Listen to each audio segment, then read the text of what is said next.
TV 방송 설교에 자주 나오는 목사님이고요.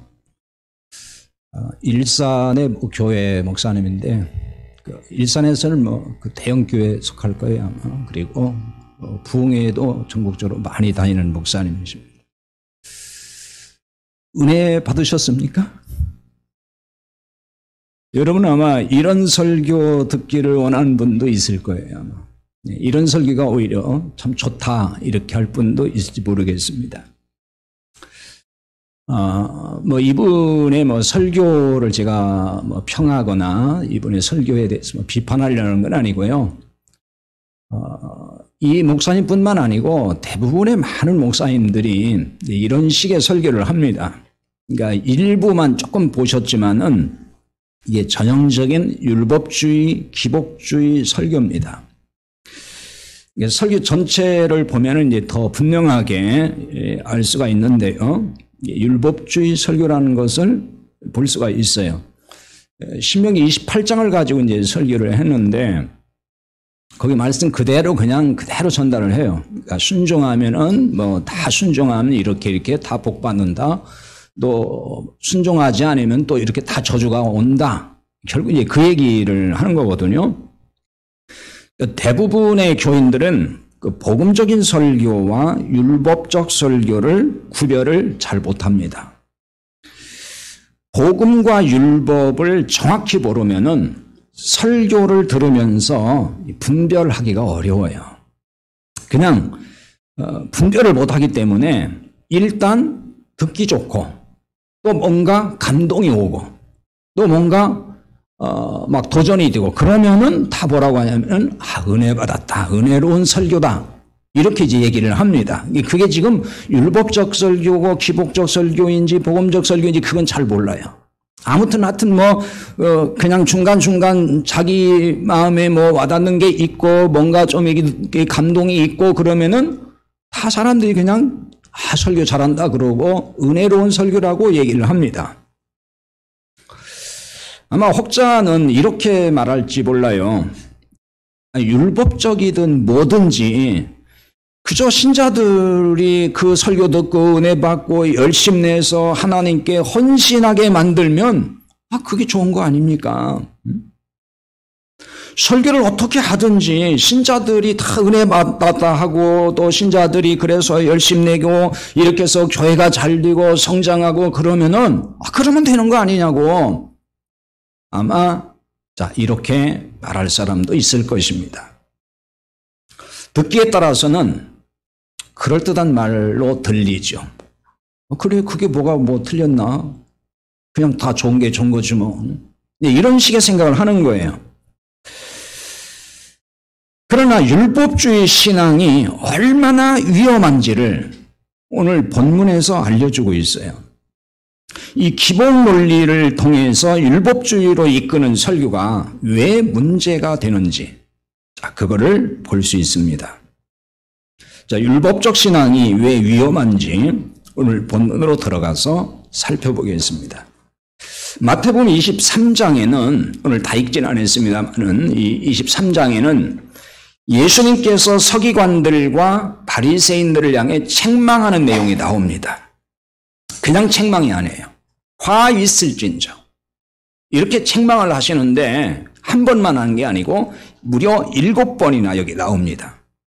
왜 그렇게 호된 책망을 하셨는지는 읽어만 봐도 마태복음 23장을 읽어만 봐도 금방 다 알 수가 있어요. 그중에 오늘 13절에서 15절을 읽었는데 14절에는 없음 그렇게 써 있죠. 그거는 이제 어떤 사본에는 없다 그런 얘기. 그러니까 그 없는 사본을 갖다가 이게 지금 성경 우리가 읽는 이 성경이 나온 거예요. 그러니까 다른 또 성경을 보면은 14절이 있어요. 그러니까 있는 성경도 있고 없는 성경도 있어요. 근데 여기는 이제 없는 걸로 해서 이렇게 지금 우리가 보게 만드는 거예요.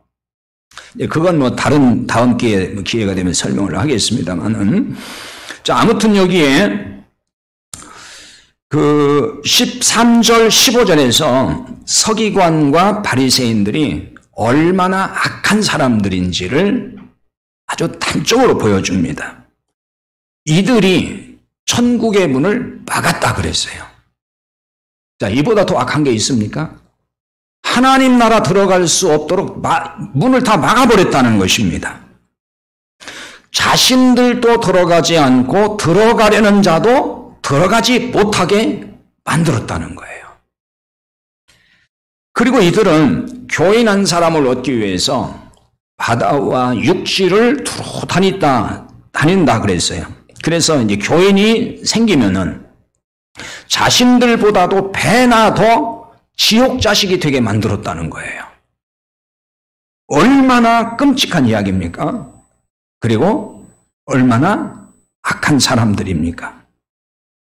실제로 서기관들, 바리새인들이 천국문을 그럼 자신들이 막았다고 생각을 했을까요? 교인을 얻으면은 자신들보다도 배나 더 지옥 자식 되게 했다고 그들이 그렇게 여겼을까요? 전혀 그렇게 생각을 안 했을 거예요. 오히려 자신들에게 온 사람들을 다 우리는 천국 가게 만들었다고 그렇게 말을 했을 거란 말이에요. 여기에 심각한 괴리가 있는 거예요. 자신들이 다 천국에 갈 뿐만 아니라 사람들을 천국으로 인도한다고 그들은 믿고 있어요. 그 확신이 있어요. 하지만 예수님이 뭐라고 말씀하세요? 이들을 향해서 천국문을 막는 사람들이고 그리고 지옥 가게 만드는 사람들이다. 예수님이 그렇게 지금 말씀하시는 거예요. 이런 현상이 그 당시의 문제로만 끝났을까요? 현재 한국교회에서 벌어지는 현상이기도 합니다. 자, 그 지점을 오늘 본문에서 깨닫게 해줍니다. 서기관들과 바리새인들은 천국문을 사람들 앞에서 닫았다 그랬죠. 자신들도 들어가지 않고 들어가려는 사람도 들어가지 못하게 막았다는 거예요. 이게 무엇을 의미하는 걸까요? 이들은 율법에 능통한 사람들이에요. 서기관들, 바리새인들은 그 시대의 율법, 즉 하나님 말씀, 구약의 말씀에 아주 능한 사람들이거든요. 그럼 이 사람들은 어떤 사람들이 되어야 합니까? 그 말씀을 가지고 천국에 가는 길로 잘 인도해야 될 사람들인 거죠. 성경을 잘 안다는 얘기가 뭐예요? 잘 알아서 이 성경을 통해서 천국에 갈 수 있도록 사람들을 잘 인도해야 될 사람들인 거예요. 그런데 왜 들어가려는 자들도 들어가지 못하게 한다고 했을까요? 게다가 왜 이들도 그들 자신도 들어가지 않는 자들이라고, 천국에 들어가지 않는 자들이라고 예수님이 왜 그렇게 말씀을 했을까요? 자, 이렇게 질문하면 이런 생각이 좀 들 것 같아요. 아, 그들은 윤리적으로, 도덕적으로 나쁜 짓을 많이 했나 보구나. 그러니까 못 들어가지. 자, 과연 그럴까요? 그 얘기일까요? 또 24절에 보면은 그들이 탐욕과 방탕으로 가득 찼다 그랬거든요. 이런 걸 보면은 아, 이 사람들은 탐욕적이고 방탕한 사람들이니까 그러니까 천국에 못 들어간다고 했구나. 자, 이렇게 우리는 그냥 그 내용만 보고서 생각할 수가 있어요. 또 예수님이 그들 향해서 뭐라 했냐면 회칠한 무덤이라 그랬거든요. 그러니까 회칠한 무덤이라는 건 위선적이란 말이에요. 아, 이 사람들은 위선적인 사람들이라서 천국에 들어갈 수 없는 자들이라고 말씀하시는구나. 우리는 그러니까 쉽게 그렇게 이 내용을 볼 수 있어요.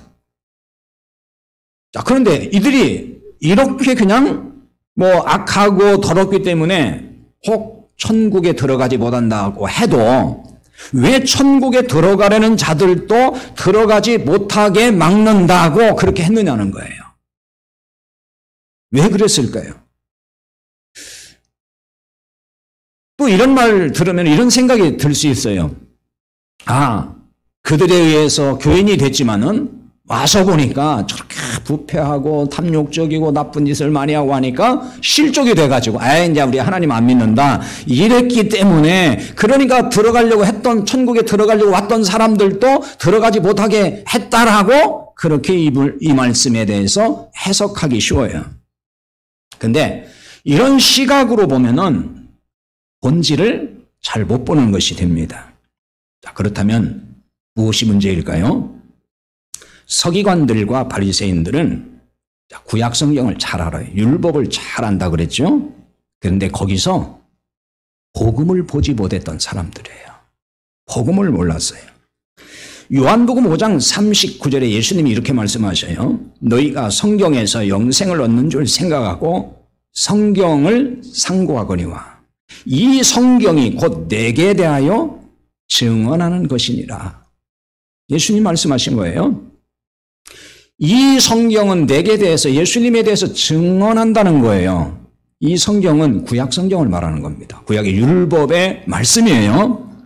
근데 이 율법이 그 시대 예수님 당시에 그렇게 잘 율법을 많이 알고 공부했던 서기관들과 바리새인들이 알았던 그 율법이 누구를 말하고 있냐, 누구를 증언하고 있느냐, 예수님을 증언하고 있다는 거예요. 이게 예수님이 하신 말씀이에요. 그러나 서기관들과 바리새인들은 성경을 연구하면서 예수님을 못 봤어요. 예수님을 보지 못한 거예요. 이 말은 뭐냐면 복음을 보지 못했다, 그런 얘기입니다. 베드로전서 1장 9절에서 11절을 보면 이 부분과 연결이 돼서 좀 더 이해가 될 거예요. 베드로전서 1장 9절에서 11절에 보면은 믿음의 결국 곧 영혼의 구원을 받음이라. 이 구원에 대하여는 너희에게 이 말 은혜를 예언하던 선지자들이 연구하고 부지런히 살펴서 자기 속에 계신 그리스도의 영이 그 받으실 고난과 후에 받으실 영광을 미리 증언하여 누구를 또는 어떠한 때를 지시하는지 상고하니라고 했어요. 이 무슨 말씀일까요? 구원의 복음에 대해서는, 이 구원에 대해서는 구약의 선지자들도 연구하고 부지런히 살폈다는 거예요. 말씀에서, 하나님 주신 율법에서. 그런데 바로 그들 속에, 그 선지자들 속에 계신 그리스도의 영이 성령이에요. 근데 구약에도 그리스도의 영이 있었다는 거예요. 그리스도의 영이 십자가의 죽음과 부활을 그 선지자들에게 깨닫게 해줬다는 것입니다. 구약의 말씀을 연구하면서. 그래서 그걸 깨달은 거예요. 그러므로 구약의 선지자들도 이 복음을 증언했다는 얘기예요. 그게 여기 베드로전서 1장 9절에서 11절의 말씀인 거예요. 자, 이렇게 보면은 예수님 당시 서기관과 바리새인들은 구약 성경을 많이 아는 걸로 자처했던 사람들인데, 다른 선지자들은 구약 성경을 통해서 그리스도를 봤어요.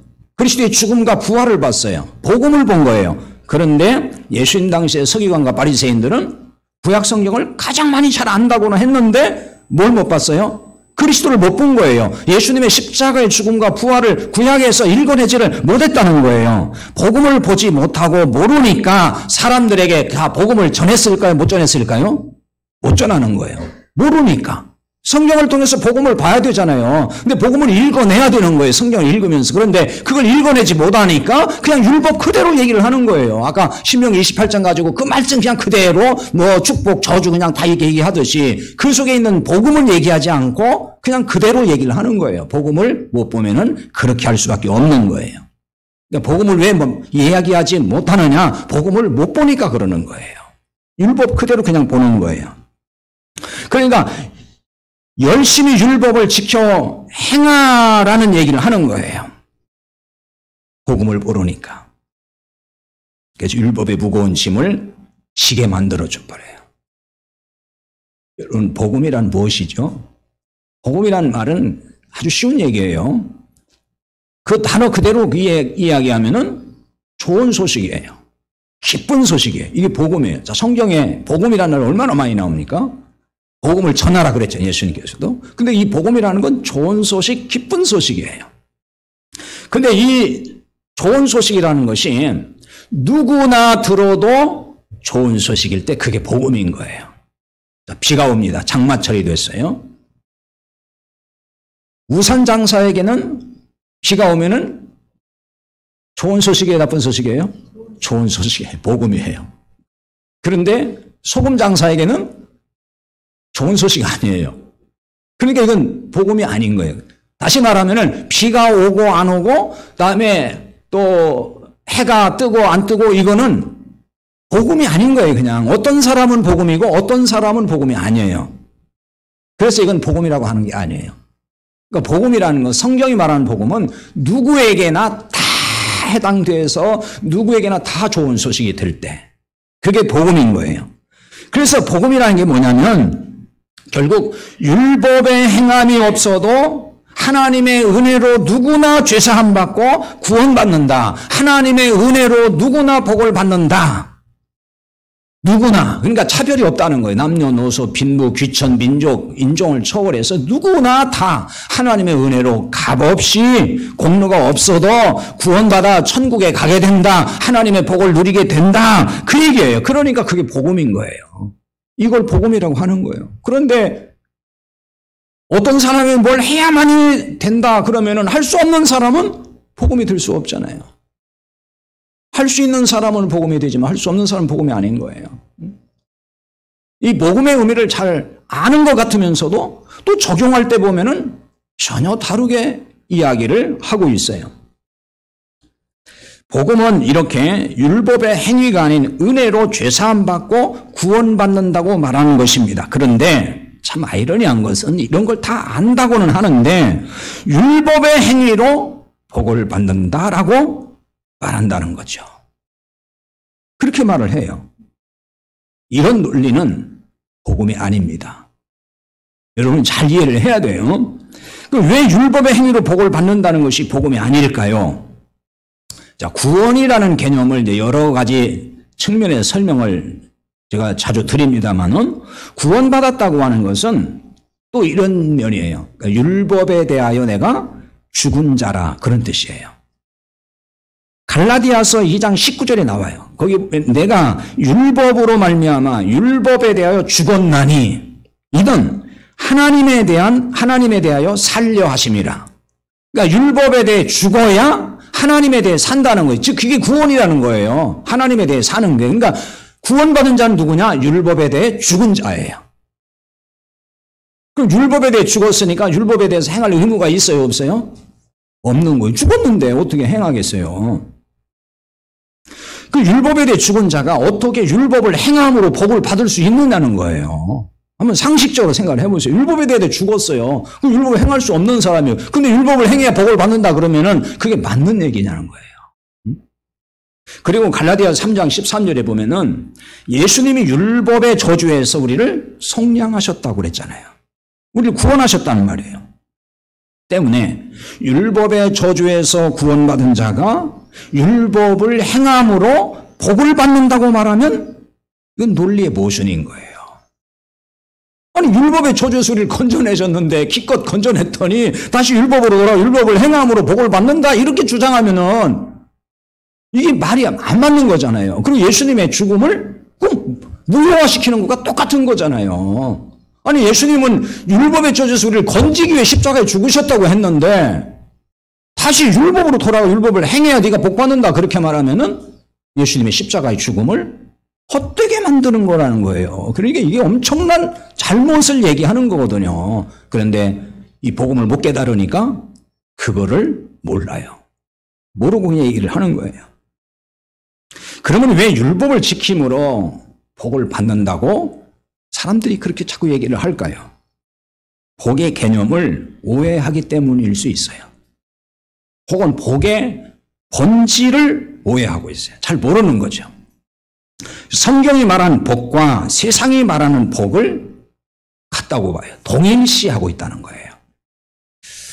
신명기, 이제 대표적으로 신명기 28장을 오해하고 있어요.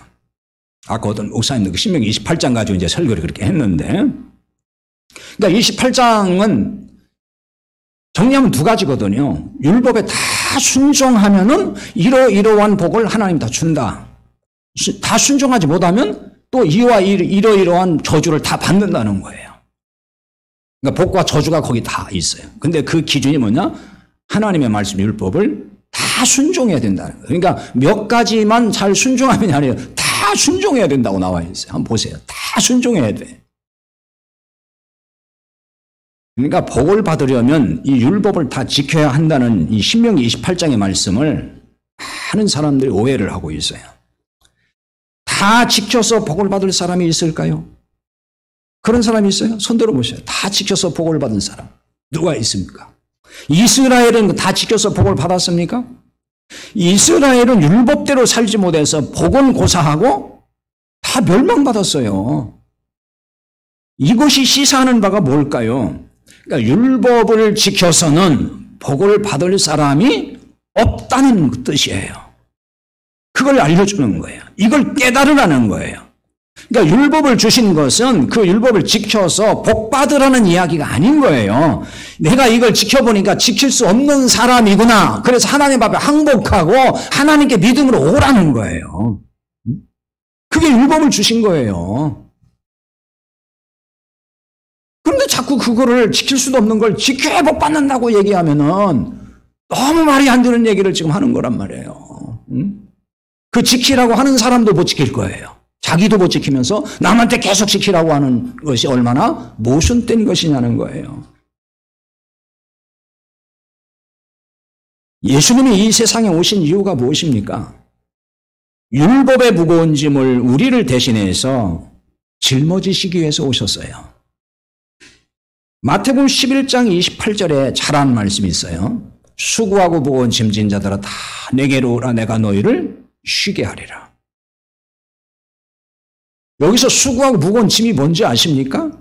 우리는 그냥 다 자기 편한 대로 우리가 세상에서 고생하고 힘들고 속 썩고 그냥 어려우니까 그 괴로운 짐을 다 지고 오라고 하는구나. 물론 이제 그것도 포함돼요. 그런데 여기에서 예수님 말씀할 때 그 본질은 그게 아니에요.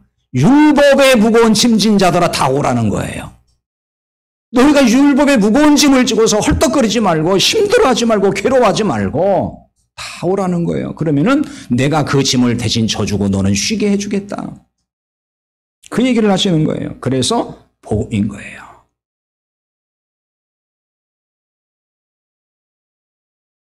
자, 말은 다 또 그렇게 해요. 예수님이 우리를 위해서 십자가에 죽으셨고 우리의 모든 짐을 다 지셨습니다. 다 그렇게 또 얘기를 해요. 설교자들도 다 그렇게 얘기를 해요. 그런데 이렇게 하면서 또 율법을 행해야 복 받는다고 하니까 이게 앞뒤가 안 맞는다는 말이에요. 말은 그렇게 하고 또 그 다음에는 또 율법을 지켜 행해야 된다. 이렇게 말하면은 앞뒤가 안 맞잖아요. 자, 이런 부분 때문에 한국교회에 과연 복음이 있느냐 묻고 싶은 거예요. 제가 한 번씩 얘기하는 게 이런 거예요. 모든 사람들 한국교회 그럼 다 복음적인 교회지 뭐 이단 아닌 이상 다 복음이지 이렇게 말을 하지만은 지금 제가 설명을 한 걸 따라서 여러분 냉철하게 생각해 보라는 거예요. 한국교회 과연 이렇게 보면은 복음이 있느냐는 거예요. 대부분의 교회에서 이렇게 주장하잖아요. 예수를 믿으면 구원받는다 말을 해요. 분명히 합니다. 그런데 다시 또 율법으로 돌아가서 그거 지켜야 복 받는다고 얘기를 하니까 이게 과연 복음이냐는 거예요. 근데 여기에 별다른 문제의식이 없어요. 왜냐하면 복음을 아직 잘 모르니까 그러는 거예요. 복음을 잘 모르기 때문에 이런 현상이 오는 거예요. 그러니까 복음을 모르면은 참된 복을 또 모를 수밖에 없어요. 성경이 말한 참된 복이 뭔지를 모르는 거예요. 참된 복, 가장 큰 복을 모르기 때문에 율법주의에 빠져요. 그리고 기복주의에 빠지는 겁니다. 율법주의는 세상에서 많은 복을 받으려면 자, 율법을 지켜야 된다 이렇게 얘기를 하는 거예요. 그게 신명기 28장에 나온 대로 다 지켜 행해야 뭐 이런 복 저런 복 다 들어가도 나가도 다 복 받는다 뭐 그 얘기잖아요. 그러니까 이게 세상에서 이렇게 잘 되려면은 율법을 다 지켜 행하라 이렇게 얘기를 합니다. 말씀드렸듯이 믿음으로 구원은 받는다고 다 말은 해요. 분명히 그 말 안 하는 사람 어디 있어요? 그 말 안 하면 진짜 이단이지. 은혜로 구원받는다는 말을 다 해요. 그런데 또 세상에서 복 받으려면 율법을 행하라 이렇게 말을 하는 거예요. 그게 이게 지금 안 맞는 얘기예요. 서로가 안 맞는 것입니다. 자, 그런데 이 세상, 그러니까 이 세상의 많은 복을 다 받아 누리려면은 율법대로 행하라 그러는데 자, 그 문제는 뭐 그 문제대로 또 이렇게 이제 또 설명이 필요하지만은 그럼 이 세상에 많은 복을 받으려면 할 때에 이 세상 것을 그럼 이렇게 이 세상에 많은 복을 받으려고 하는 그 복이 그러면 성경이 말하는 복이냐 그게 하나님이 주시는 그 복을 말하는 거냐 바로 그 문제예요. 이 세상 것을 하나님이 주시는 복이라고 성경이 말하고 있느냐는 거예요. 요한일서 2장 15절 16절에요. 수요일에 나온 분들은 이제 한번 들었던 말씀인데, 이 세상이나 세상에 있는 것들을 사랑하지 말라. 누구든지 세상을 사랑하면 아버지의 사랑이 그 안에 있지 아니하니, 이는 세상에 있는 것 모든 것이 육신의 정욕과 안목의 정욕과 이생의 자랑이니 다 아버지께로부터 온 것이 아니요 세상으로부터 온 것이니라 그랬어요. 이 말씀 이거 심각하게 잘 보고 이해를 해야 됩니다. 이 세상이나 세상에 있는 것들 사랑하지 말라는 거예요. 그런데 우리는 엄청나게 사랑을 해요. 그리고 그거 달라고 기도해 항상. 누구든지 세상을 사랑하면, 이 세상을 자꾸 사랑하면은 아버지의 사랑이 그 안에 있지 않다는 거예요. 왜냐? 이 세상에 있는 모든 것이 육신의 정욕이고 그게 안목의 정욕이고 이생의 자랑이라는 거예요. 이 안에 다 포함되는 거예요, 사실은. 근데 이게 다 아버지께로부터 온 것이 아니고 세상으로부터 왔다는 거예요. 세상으로부터 왔다는 얘기는 마귀로부터 왔다, 그 얘기를 하는 거예요. 그런데 우리는 이걸 달라고 날마다 금식 기도까지 하면서 하나님께 막 달라고 해요. 그리고 이런 복을 받으려면 율법대로 지켜 행하라, 또 이렇게 얘기한단 말이에요. 하나님이 주시는 참된 복은 뭘까요? 하나님이 주시는 참된 복은 하늘에 속한 영적인 복, 신령한 복이에요. 에베소서 1장 3절에서 말씀을 하잖아요. 찬송하리로다 하나님 곧 우리 주 예수 그리스도 아버지께서 그리스도 안에서 하늘에 속한 모든 신령한 복을 우리에게 주시되, 이게 구원받은 사람인 거예요. 그래서 구원받은 사람은 하늘에 속한 신령한, 이건 영적인 그런 말이에요. 이 복을 하나님이 이미 주셨다는 거예요. 하늘에 속한 신령한 복을 다 주셨다는 거예요. 땅에 속한 것이 아니에요. 하늘에 속한, 이 말씀을 잘 생각을 해야 되는 거예요. 그런데 우리는 땅에 속한 것들을 계속 달라고 얘기를 하잖아요. 그게 복 받은 거라고 얘기를 해요. 성경적인 복의 개념을 모른다는 얘기죠. 그냥 세상 기준인 거예요, 항상. 그리고 그것도 받으려면 율법을 지켜 행하라고 하니까 정말 말이 안 되는 얘기를 하고 있는 거란 말이에요. 자, 그 신령한 복이라는 게 구체적으로 뭐예요? 그건 에베소 1장 4절 이하에서 잘 설명하고 있습니다. 그건 그리스도로 말미암아 하나님의 아들들이 되는 것, 죄사함을 받는 것 등 쭉 얘기를 하는데, 그냥 정리하면은 구원의 복이고 천국을 기업으로 받는 복인 것입니다. 그런데 이런 얘기를 하면 아멘을 안 해요.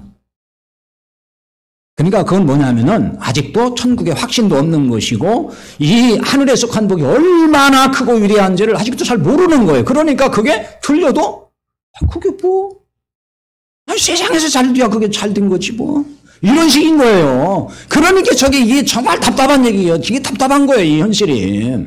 왜 성경이 하나님이 말씀하는 복에 대해서는 별로 그렇게 반가워하지 않고 이 세상 것만 그렇게 좋아하고 사랑하냐는 거. 그러니까 이 세상 것들 사랑하지 말라고 하잖아요, 예수님께서. 여러분 이거 정말 잘 깨달아야 돼요. 그러면서 예수 잘 믿는다고 하는 거는 말이 안 되는 얘기를 하는 거예요. 예수 잘 믿는 건 말씀대로 믿는 게 잘 믿는 거잖아요. 자, 이런 점에서 우리 한국교회에 과연 복음이 있을까? 복음이 있느냐는 거예요. 이렇게 말하면은 뭐 복음이 없는 교회가 어디 있어요? 다도 그렇게 말을 해요. 다 무슨 구원도 말하고 천국도 말을 하는데 그게 다 복음이 있는 거지, 이렇게 얘기를 해요. 다 복음적인 교회라고 말을 해요. 그렇지 않은 교회 어디 있어요? 다 우리 교회는 복음적이래요. 예수를 믿음으로 구원받는다고 외치기 때문에 복음이 있다고 말을 할 수 있을까요? 말은 다 그렇게 합니다. 하지만 동시에 율법을 지켜야 된다고 주장을 해요. 복음을 잘 모르면 이렇게 말할 수밖에 없어요. 이제 그러면 또 이제 이런 생각을 할 수 있어요. 그럼 율법 말씀 지키지 말라는 거예요? 지금 그 얘기하는 게 아니에요. 그건 이제 또 다른 관점에서 설명을 드려야 돼요. 이 얘기하면 또 복잡해지니까. 그러니까 이런 것들이 못 깨달아지니까 이게 헷갈리는 거란 말이에요. 그럼 율법 지키지 말라는 거예요? 말씀대로 살아야 되지 뭐 살지 말라는 거예요? 지금 그 얘기하는 게 아닙니다. 서기관들과 바리새인들의 문제가 무엇입니까? 자신도 천국에 들어가지 못하고 다른 사람도 들어가지 못하게 한다는 거예요. 자, 그 이유가 무엇일까요? 도덕적으로 나쁜 짓을 했기 때문에 천국에 들어가지 못한다는 뜻이 아니라 그랬어요. 율법을 지켜 스스로 의롭게 되려 하기 때문에 천국에 들어가지 못한다는 말이에요. 로마서 3장 20절 말씀 그대로예요. 율법의 행위로 그의 앞에 의롭다 하심을 얻을 육체가 없다 그랬어요. 율법의 행위로 그의 앞에 의롭다 하심을 얻을 육체가 없다는 게 뭐예요? 율법을 지켜서는 하나님 앞에 죄사함 받을 사람이 없다는 거예요. 그러니까 율법의 요구대로 살 수 없기 때문에 그런 것입니다. 하나님 앞에 죄사함 받지 못하고 의롭게 되지 못하면 천국에 들어가요, 못 들어가요? 천국에 못 들어가는 거예요. 문제는 이렇게 안내를 받는 사람들도 구원받을 수 없다는 데 있는 거예요. 잘못 안내를 받아서 잘못 믿기 때문에 그런 거죠. 아니, 잘못 안내하니까 잘못 따라갔어요. 잘못 믿어서 그럼 그동안 구원받을 수 있어요? 구원 못 받죠. 그래서 다른 사람도 천국에 들어가지 못하게 한다고 말씀을 하는 거예요. 서기관들과 바리새인들도 복음을 모르니까 자기들도 못 들어가고 또 자기들이 데리고 온 사람들에게 복음을 말해주지 않고 계속 너 율법대로 행해야 너 복받고 율법대로 행해야 되는 거야 자꾸 얘기하니까 그 사람도 복음을 모른 채 그냥 현대적으로 말하는 교회 생활을 하니까 그도 역시 죄사함 받지도 못하고 천국에 못 들어간다는 얘기예요. 그러니까 자기도 못 들어가고 데려온 사람도 못 들어가게 막아버리는 것이 됐다. 그 얘기를 하는 거예요. 오늘 말씀이. 지금 많은 한국교회가 그런 거 아닐까요? 교회가 양적으로 키우기 위해서, 교회를 양적으로 키우기 위해서 전도라는 명분으로 사람들을 막 끌어모아요. 그거 좋다 그거예요. 거기까지는. 얼마나 애를 쓰면서 열심을 다합니까? 서기관들과 바리새인들이 교인 한 사람을 얻기 위해서 열심 내듯이 하는 거죠. 뭐라고 했어요? 서기관과 바리새인들이? 바다와 육지를 두루다니면서 교인 한 사람을 얻으면 그랬잖아요. 그러니까 얼마나 열심을 내서 사람 하나를 데리고 왔느냐는 거예요. 그렇게 교인 수를 채워갔어요. 자, 그런데 문제가 뭐예요? 그렇게 열심 내서 교인들을 만들었어요. 그런데 자기들과 똑같이 그렇게 해서 온 사람들 똑같은 열심을 내도록, 즉 율법적으로 열심 내도록, 기복적으로 열심을 내도록 그렇게 훈련을 하고 그렇게 가르친다는 거예요. 열심히 예배 나오고 헌금 많이 하고 충성하면 복을 받는다고 율법적으로 가르친다는 거죠. 근데 가끔 이런 말을 하는 사람들이 있어요.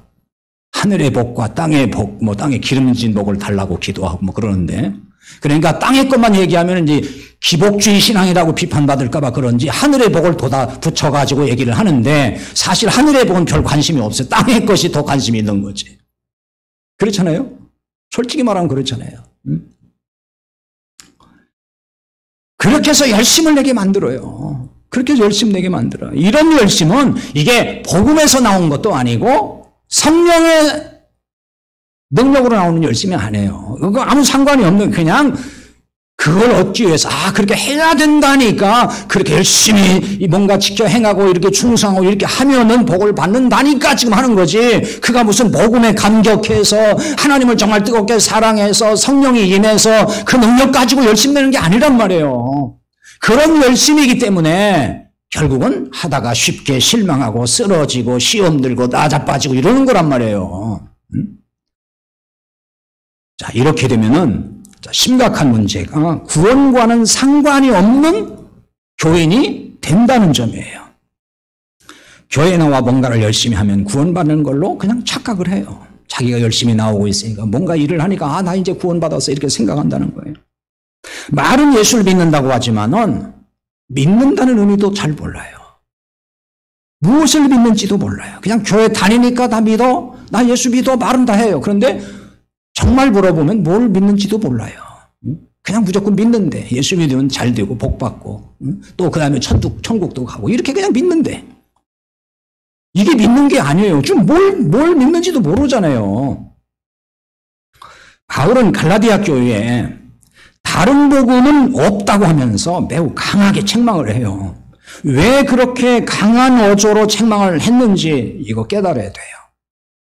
갈라디아서 1장 7절 9절에 보면은 이렇게 말하죠. 다른 복음은 없나니 다만 어떤 사람들이 너희를 교란하여 그리스도의 복음을 변하게 하려 함이라. 그러나 우리나 혹은 하늘로부터 온 천사라도 우리가 너희에게 전한 복음에 다른 복음을 전하면 저주를 받을지어다.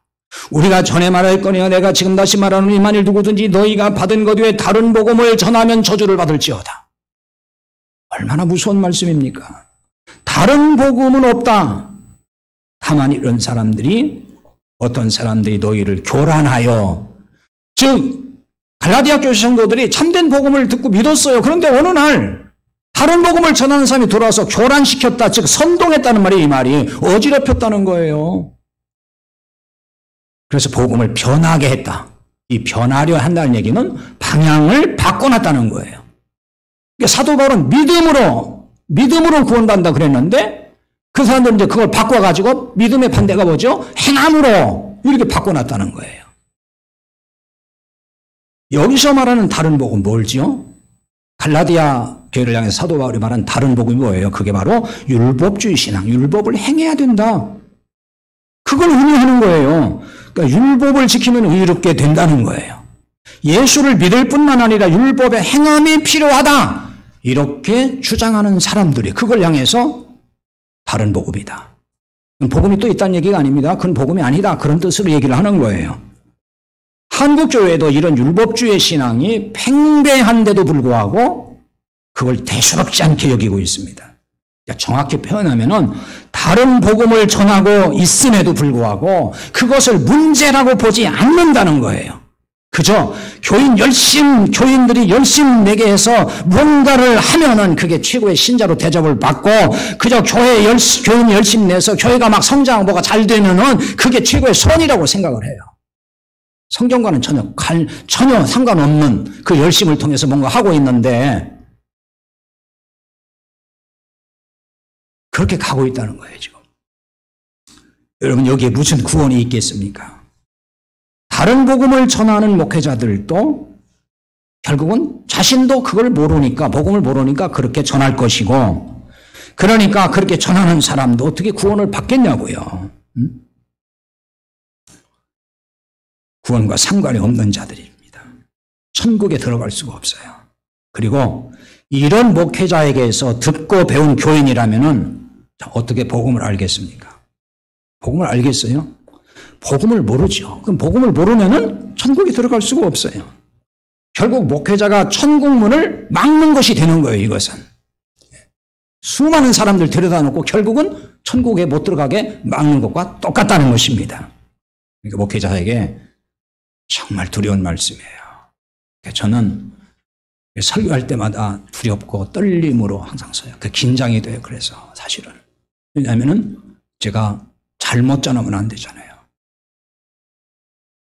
설교를 이렇게 오래 했는데도 설교하러 올라오면 두렵고 떨려요. 왜 그러냐면은 말씀을 내가 바르게 잘 전해야 된다는 그 압박감 때문에 그래요. 자, 우리 공동체에서는 저를 비롯해서 천국문을 막는 자가 나오지 않기를 바랍니다. 복음의 말씀을 들려주고 있음에도 불구하고 모르죠. 또 한편으로는 에이 그게 아니야. 지금 다른 목사님은 다 그렇게 말 안 하는데 왜 저 목사만 저래? 이러면서 선동하지 마세요. 혹시라도. 그거는 정말 천국문을 막는 것과 똑같은 거예요. 바리새인들이 예수님이 천국 복음을 전할 때 어떻게 했어요? 다 비난하고 막아섰습니다. 못하게 했잖아요. 그런 일이 생기면 안 돼요.